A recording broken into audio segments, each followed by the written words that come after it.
Hey everybody, welcome back to another Dead by Daylight video. My name is Fox, and we're going to be talking about 5 things that you may be doing wrong as the Plague in under 5 minutes. So the first thing I see a lot of new Plague players do is hold their Purge for way too long just to infect a gen. All it takes is a quick tap of your power button, as you'll see right here, and that'll charge your bar to the minimum, versus something like this where you hold it down for way too long just to infect a gen. And this game is all about time management, so the faster you can throw up on your gens and move to the next objective, the better you'll be. If you look on the top right, you'll see the contagious, letting you know that you infected an object. And if you see infection, you've infected a survivor.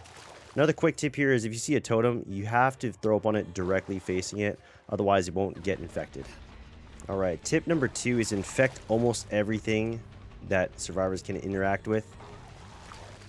You have to remember that Plague is very unique in the sense that she can infect objects that generate damage over time. So here's some of the things that I would recommend. Obviously, prioritize generators as things that you infect. Survivors directly infecting them is very effective as well, as you may know. Make sure that you also infect survivors who are down on the ground, like slugged, or if they're hooked and they're not infected yet, throw up on them really quick to land some infection. That way, when the other teammates come and save them, they get infected as well. Other things that you can infect too are pallets and windows. I usually do this in a chase. Because if I just do it on a random window or a pallet, the odds are a survivor's not going to use it.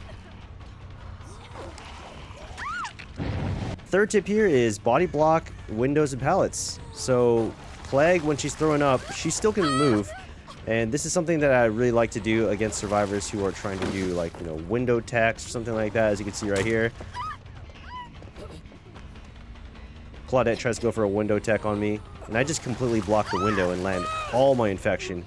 She tries to go for an FOV attack, and I end up downing her, so it's a really effective tactic. Kate almost throws the pallet on my head, but I decide to body block the pallet, and I get the break on her. Alright, tip number 4. This one hurts me because I disobey it all the time, but just because you drank from your corrupt fountain does not mean you have to use it. I know it's really tempting, and it does provide you with practice, but by simply having your power available, survivors are going to be moving differently than they usually do. They're going to be expecting you to throw up on them, and they're going to be zigging, zagging, breaking line of sight, going around corners, trying to crouch behind objects and whatnot.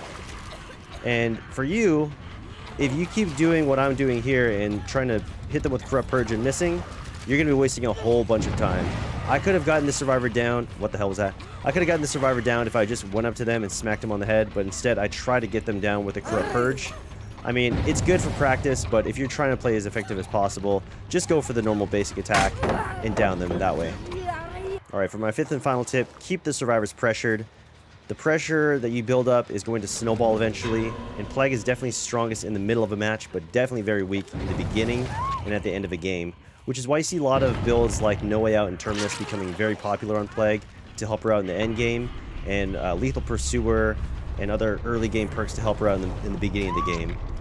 If you don't have the build to compensate for these shortcomings, though, you'll be left watching survivors as they leave the trial, and they're going to be teabagging you at the X gate and all that. So, although it is easy to let the accelerator off mid-match, make sure you keep your foot on the gas and keep applying pressure. See here, I have 2 survivors down on the ground. This is the last survivor is going for a pickup, and I'm pressuring her, and the pressure's too much, and she just gives up.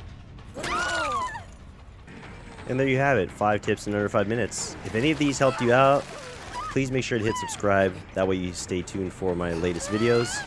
And if there's anything that I may have missed, let me know in the comments. I'll see you guys in the next video. Take care.